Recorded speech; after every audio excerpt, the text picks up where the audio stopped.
Hello everyone, आप सभी का स्वागत है ब्रेन डेस्क एडीओ में।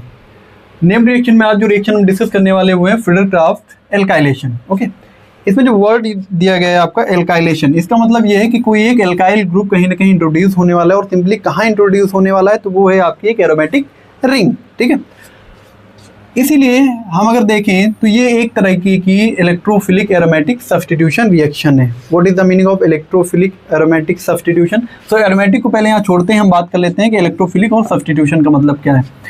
इलेक्ट्रोफाइल वो स्पीसीज जिसमें इलेक्ट्रॉन की डिफिशियंसी, सब्स्टिट्यूशन यानी कोई एक चीज आकर के दूसरे को उसे रिप्लेस कर दे, हटा दे। ठीक है, सो एक इलेक्ट्रोफाइल आएगा और एरोमेटिक रिंग में जो दूसरा इलेक्ट्रोफाइल है वो रिप्लेस हो जाएगा।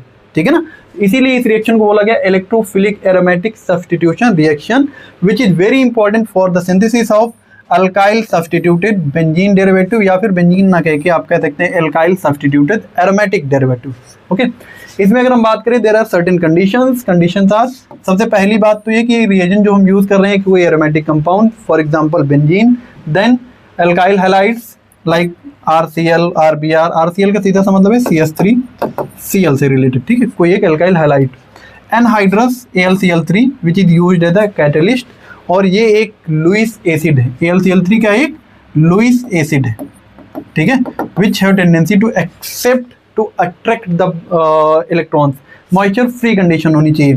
सो इस कंडीशन की बात हम रिएक्शन के मैकेनिज्म के सबसे लास्ट में करेंगे कि ये मॉइस्चर फ्री कंडीशन होनी क्यों चाहिए। क्लियर है? And this reaction was given by Charles Friedel and James Mason Crafts. That's why this reaction is known as Friedel Crafts. इनका फ्रीडल और ये वाला क्राफ्ट। ओके, अगर हम जनरल रिएक्शन की बात करें तो यहाँ पर आपके सामने एक जनरल रिएक्शन दी गई है। यहाँ पर देखो ध्यान से, तो ये एक बेंजीन यहाँ पर दिया हुआ है। ओके, बेंजीन की रिएक्शन कुछ इस तरीके से एल्काइल हैलाइड, मैं यहाँ पर सिंपली यूज कर लेता हूँ CH3 Cl, किसकी प्रेजेंस में हो रही है तो एनहाइड्रस AlCl3 की प्रेजेंस में हो रही है। और ये प्रोड्यूस क्या कर रहा है, ये प्रोड्यूस करता है कुछ इस तरीके का एक कंपाउंड। आप अभी के लिए समझने के लिए कर लो, मैं इसको ऐसे ना बना करके सिंपली बनाता हूँ कुछ इस तरीके से। अभी के लिए आप समझ लो ऐसे। ठीक है, सॉरी CH3, और यहाँ पर देखो ये वाला पार्ट इस पे जुड़ जाएगा और यहाँ से जो हाइड्रोजन जुड़े निकलेगा वो कुछ इस तरीके से HCl बनाएगा।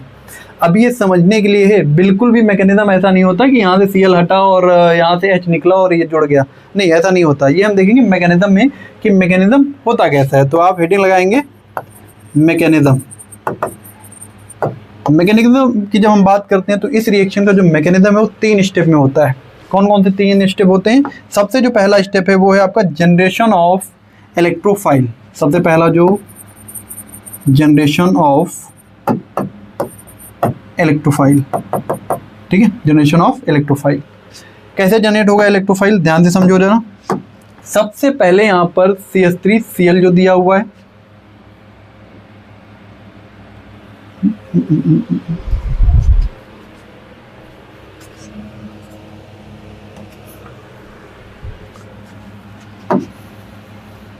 CH3 Cl। ओके, और हमने क्या यूज़ करा है रिएक्शन में, हमने यूज़ किया है AlCl3। और मैंने आपसे पहले कहा कि AlCl3 के पास ये टेंडेंसी होती है कि वो लोन पेयर्स को एक्सेप्ट कर सकता है।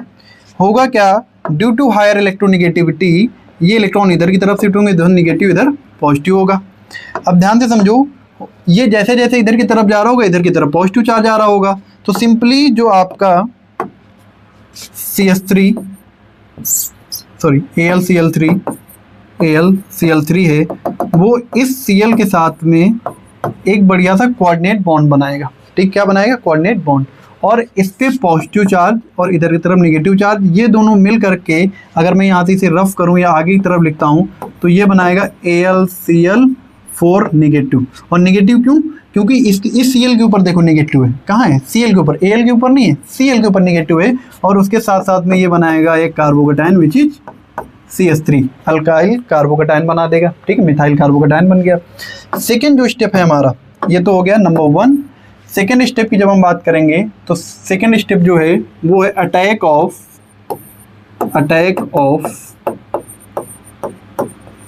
इलेक्ट्रोफाइल।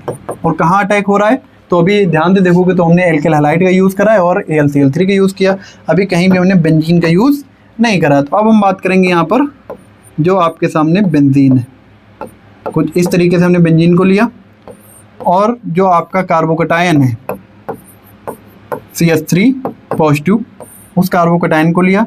होगा क्या, जैसे ही ये कार्बोकटायन को देखेगा, ये देखो ये क्या है, कार्बोकटायन यानी इलेक्ट्रोफाइल, और ये न्यूक्लियोफिलिक नेचर का होता है। बेंजीन जो होता है हमारा वो न्यूक्लियोफिलिक नेचर का होता है, स्लाइड न्यूक्लियोफिलिक। ये तुरंत ही अपने इलेक्ट्रॉन को इधर की तरफ ट्रांसफ़र करेगा। तो जब ये इलेक्ट्रॉन इधर की तरफ ट्रांसफ़र होंगे तो इस पे नेगेटिव और इस पे पॉजिटिव आएगा। नेगेटिव मतलब इलेक्ट्रॉन ज़्यादा है, इसके पास पॉजिटिव, तो ये क्या करेगा, यहाँ आकर के अटैक कर देगा। अब आप यहाँ पर क्वेश्चन कर सकते हैं कि सर एक एरोमेटिक कंपाउंड क्यों ब्रेक हो रहा है, क्योंकि एरोमेटिक कंपाउंड तो बहुत स्टेबल होते हैं। वो भाई एरोमेटिक कंपाउंड यहाँ पर कुछ इस तरीके से नॉन एरोमेटिक कंपाउंड में क्यों बदल जा रहा है, बदलना ही नहीं चाहिए। तो इसका आंसर आपको मिल जाता है जब हम इसके रेजोनेटिंग स्ट्रक्चर्स बनाते हैं। ध्यान से देखिए जरा, इसके रेजोनेटिंग स्ट्रक्चर जो हम बनाते हैं, जो सबसे पहला रेजोनेटिंग स्ट्रक्चर होगा वो कुछ इस तरीके से होगा। ये वाले बॉन्ड इधर की तरफ ट्रांसफ़र करेंगे तो ये दोनों, ये जो पॉजिटिव जा रहे हैं इधर की तरफ ट्रांसफ़र हो जाएगा। देन अगेन और मूव हो कर सकते हैं हम इसे, क्यों, क्योंकि आप देखेंगे ध्यान से बहुत बढ़िया कॉन्जुगेशन हो रहा है ना। पहले यहाँ देखेंगे तो पाई सिग्मा पॉजिटिव था, फिर यहाँ देखेंगे पाई सिग्मा पॉजिटिव है, तो जब पाई सिग्मा पॉजिटिव है तो कॉन्जुगेशन है, कॉन्जुगेशन से डीलोकलाइजेशन होगा, तो फिर से क्या होगा, डीलोकलाइजेशन होगा। तो हो गया भाई डीलोकलाइजेशन। अब यहाँ पॉजिटिव और यहाँ पर बॉन्ड हो गए। अब अगर आप दोबारा इसको करते हैं ना तो फिर से ये स्ट्रक्चर बन जाएगा, फिर करोगे तो फिर ये स्ट्रक्चर बन जाएगा। इसका मतलब 3 रेजोनेटिंग स्ट्रक्चर इसके बन सकते हैं। और रेजोनेटिंग स्ट्रक्चर बनने के साथ साथ अगर आप ध्यान से देखोगे तो जो सबसे लास्ट में इसका हाइब्रिड स्ट्रक्चर हम बनाते हैं वो कुछ ऐसा बनता है, कुछ इस तरीके से, ठीक है। इसे बोलते हैं हम सिग्मा कॉम्प्लेक्स, सिग्मा कॉम्प्लेक्स। तो जो मैंने आपसे शुरू में कहा कि एक एरोमेटिक कंपाउंड नॉन एरोमेटिक में कन्वर्ट हो रहा है, उसका सिंपल सा मतलब ये है कि इसमें सिग्मा कॉम्प्लेक्स का फॉर्मेशन होता है, जो कि बहुत ज़्यादा स्टेबल होता है। ये भी बहुत स्टेबल होता है, जैसे कि एरोमेटिक कंपाउंड आपके स्टेबल होते हैं। देन नेक्स्ट जब हम बात करते हैं, जो हमारा थर्ड आपका स्टेप है मैकेनिज्म का, थर्ड स्टेप पहला क्या होगा, generation of electrophile, attack of electrophile. Then the last one is removal of old electrophile. अब बात आती है कि ओल्ड इलेक्ट्रोफाइल क्या है। भाई बेंजीन के ऊपर तो कोई ऐसा कुछ लगा है नहीं, तो ओल्ड इलेक्ट्रोफाइल क्या है। ओल्ड इलेक्ट्रोफाइल यहाँ पर इसी रिंग का हाइड्रोजन है। क्या है, इसी रिंग का हाइड्रोजन है। ध्यान से देखो जरा, इस वाले को हमें बनाना है, ये पॉजिटिव, देन यहाँ पर CH3, और इसी पे ध्यान से देखोगे तो हर एक कार्बन पर क्या लगा हुआ है, एक एक हाइड्रोजन, मतलब यहाँ भी एक हाइड्रोजन लगा हुआ है, वो मैंने यहाँ पर लगा दिया। अब होगा क्या, जो ये हाइड्रोजन है, जैसे ही यहाँ ध्यान से देखो तो हमारे पास बन के आया था AlCl4, जैसे ही AlCl4 यहाँ आएगा और उसके बाद कौन सा चार्ज है, नेगेटिव। AlCl4 को हमने यूज़ किया है द कैटलिस्ट, ये रिएक्शन में आएगा, रिएक्शन को स्पीड अप करेगा, ठीक है, और एज इट इज़ फॉर्म में निकल जाएगा। तो जब AlCl4 कन्वर्ट होगा AlCl3 में, तो ये यहाँ से Cl नेगेटिव एक निकालेगा, और जैसे ही Cl नेगेटिव यहाँ से आएगा तो ये अपने इलेक्ट्रॉन इधर डोनेट करके ये H जो है H प्लस के फॉर्म में बाहर निकल जाएगा। सो इधर H प्लस, इधर Cl नेगेटिव, ओके, ये दोनों मिल करके बना लेंगे HCl। क्या बनाएंगे, HCl। अब क्योंकि ये बॉन्ड इधर ट्रांसफ़र हो गया है, तो ट्रांसफ़र होने के साथ साथ आप पाएंगे एक यहाँ पर नया कंपाउंड बन जाएगा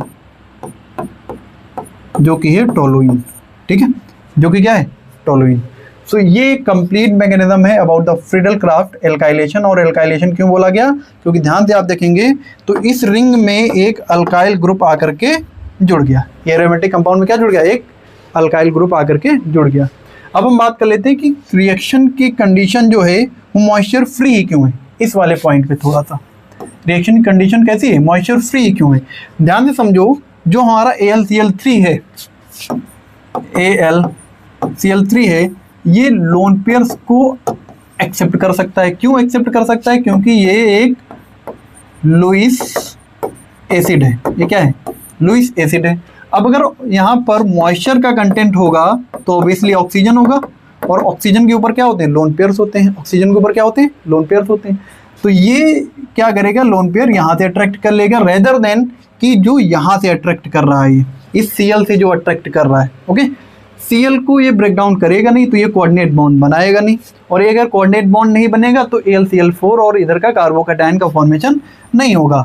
अगर कार्बोकैटायन का फॉर्मेशन नहीं हुआ तो आगे के जितने भी स्टेप हैं ये पॉसिबल नहीं होंगे। दैट्स वाई कि reaction should be moisture free.